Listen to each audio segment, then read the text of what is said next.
The power of not reacting. Master silence. Reclaim control. Stoic bloom. What if your silence could win arguments, protect your peace, and command more respect than any comeback ever could? In a world that constantly provokes you, online, in traffic, at home, what if your real power wasn't in striking back, but in standing still? Today, we're going to explore a Stoic truth that flips the script. The less you react, the more control you gain. And it all begins with mastering your mind in the heat of anger. Part 1. Reacting in anger. The danger of impulsive emotion. Anger doesn't knock, it bursts in uninvited.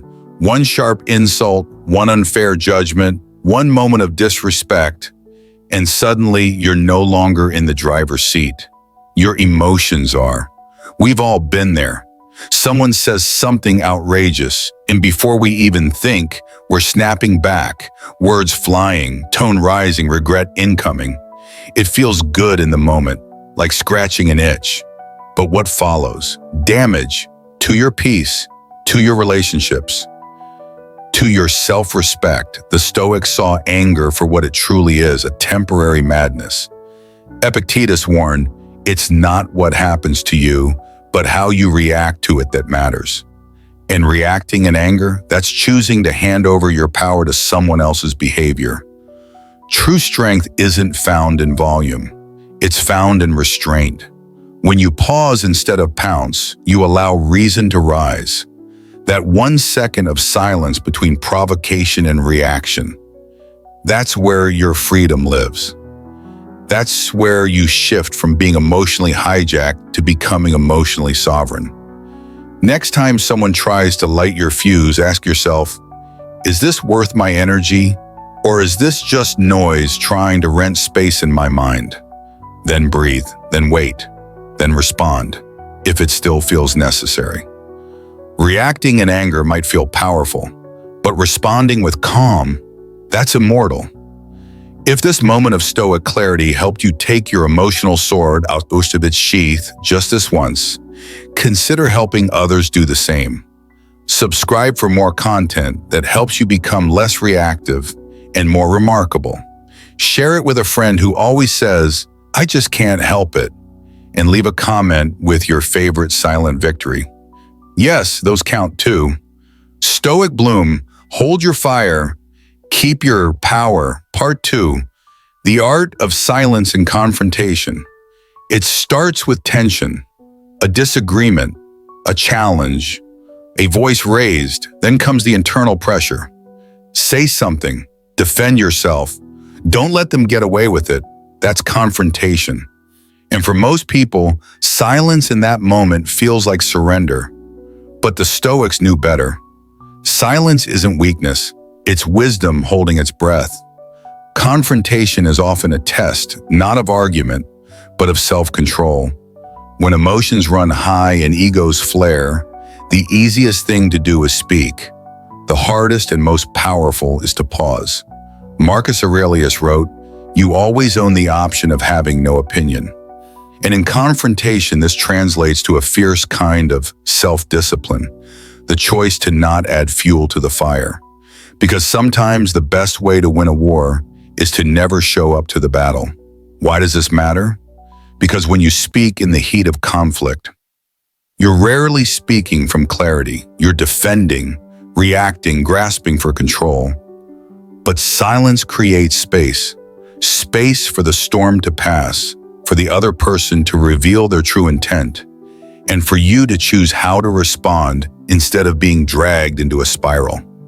Think about it. Have you ever walked away from an argument wishing you'd said less, not more? Silence is not absence. It's presence without chaos.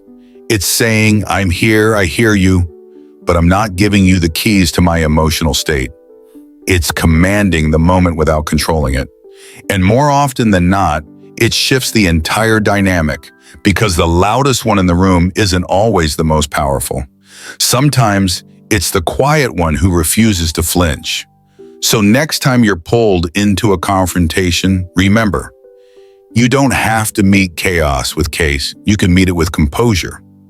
Stoic bloom, let others raise their voices, you rise above. Part 3, letting go of the need for approval. There's a quiet addiction that doesn't smell like smoke or taste like alcohol, but it's just as destructive. It's the addiction to approval. We crave it. From bosses, partners, followers, even strangers online. A smile, a nod, a thumbs up. It all feels like oxygen. And yet, living for approval is like breathing through someone else's lungs. The moment they stop giving, you start gasping. The Stoics warned us about this centuries ago. Epictetus said, "If you want to improve, be content to be thought foolish and stupid."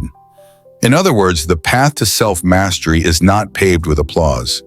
It's walked in quiet, purposeful solitude.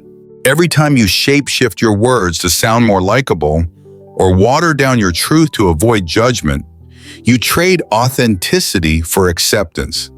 And it's never a fair deal. Ask yourself honestly, how many choices in your life were made to please someone else? How many times did you say yes when your whole being whispered no? Approval feels good, but it's temporary. Integrity feels harder, but it lasts. When you let go of needing approval, you reclaim something sacred, yourself. You begin to act not from the fear of judgment, but from the clarity of principle. And ironically, the less you seek validation, the more respect you command, because people can feel when someone is unshakably rooted.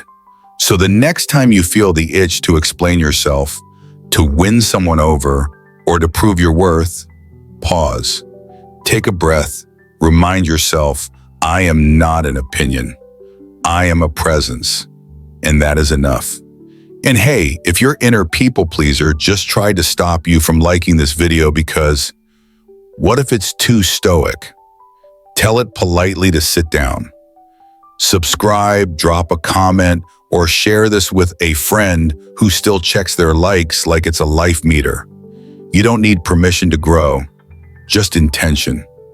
Stoic bloom, the less you need approval, the more you live on your own terms. Part 4, stop complaining, start acting. Things don't always go as planned. You miss the bus, the deal falls through, someone lets you down. Life, once again, doesn't read your script. And what do? We complain. It starts as a C, then turns into a story. Why does this always happen to me? The blame spreads to people, to circumstances, to fate. But here's the Stoic reality. Complaining is like rocking in a chair. It gives you something to do, but it gets you nowhere. The Stoics didn't deny pain. They faced it head on. What they rejected was indulging in frustration without transformation. Seneca wrote, "He suffers more than necessary. Who suffers before it is necessary?" And often that extra suffering is the story we build after the event. The complaints, the excuse, the helpless monologue. When something goes wrong, your first impulse might be to talk about it. Vent, get sympathy. But pause and ask, what does this solve?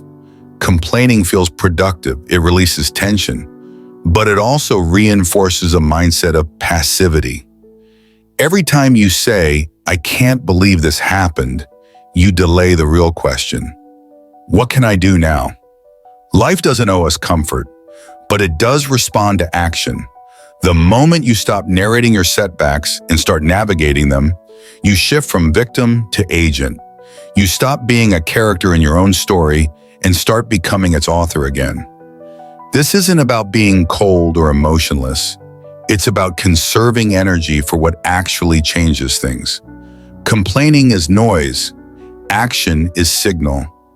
So the next time life hits you sideways, let your silence be the sound of gears turning, not of hope breaking. Stoic bloom, don't curse the obstacle. Become the response. Part 5, responding to criticism. Why silence is golden, criticism stings. It can arrive softly like a suggestion or sharp like a slap.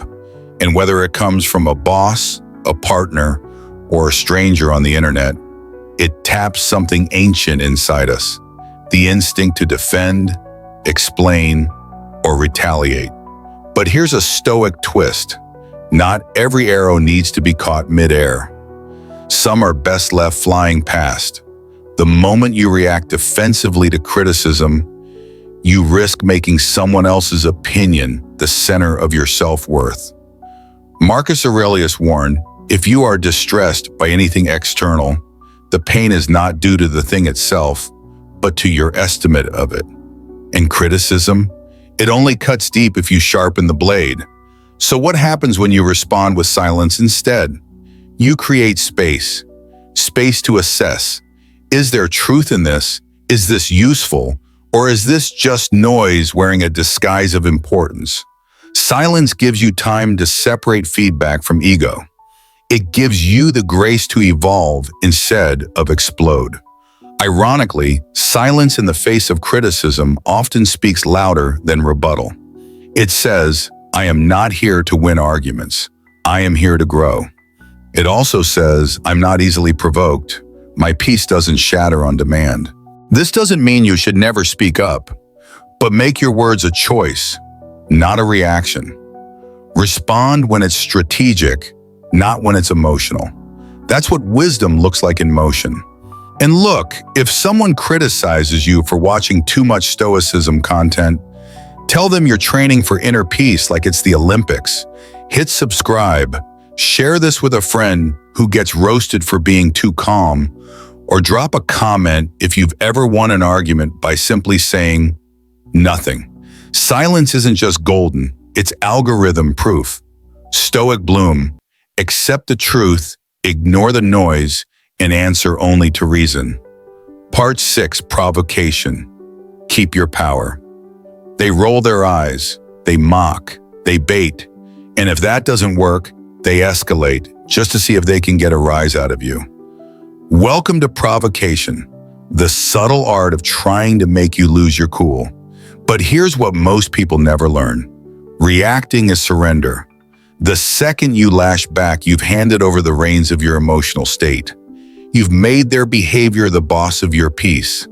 The Stoics were masters of unshakability. Epictetus said, "Who then is invincible? The one who cannot be upset by anything outside their reasoned choice." That includes the jabs, the sarcasm, the deliberate triggers. You don't have to attend every verbal battle you're invited to. In fact, sometimes the most devastating response is none at all. Think of silence not as a retreat, but as a shield. It's not passivity, it's precision. Because not everything deserves your energy, not every fight is worth your presence, and not every insult is worthy of being dignified with attention. When you stay calm in the face of provocation, you're not avoiding conflict. You're demonstrating mastery. You're saying, I decide when I speak, I decide what matters. I keep my power. There's a quiet confidence in someone who doesn't flinch when pushed, who sees the manipulation but doesn't reward it, who refuses to be a puppet to another's emotional games. So next time someone tries to pull you into a storm, remember, your silence is not void, it's a force field. It's your declaration, I am not yours to disturb. Stoic bloom. Let them provoke, you stay unmoved, that's real power. Conclusion, the wisdom of stillness.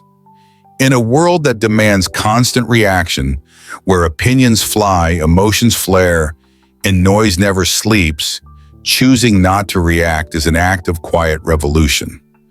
Throughout this journey, we've examined 6 moments that test our emotional discipline: anger, confrontation, the need for approval, setbacks, criticism, and provocation. And in each of them, silence wasn't weakness, it was sovereignty. It wasn't about suppressing your voice, it was about mastering when and why to use it. The Stoics didn't promise that life would be easy. They promised that your response to life could be yours alone. When you choose not to react, you reclaim the most precious thing you possess, your inner authority. You choose awareness over impulse, stillness over noise, and clarity over chaos. And if you found value in that journey, if even one sentence helped you feel more grounded, more composed, or more yourself, then I invite you to go a little further.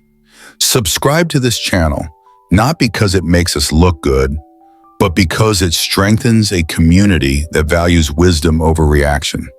Share this video with someone who needs a moment of peace in a world of provocation. Leave a comment, not to shout, but to reflect.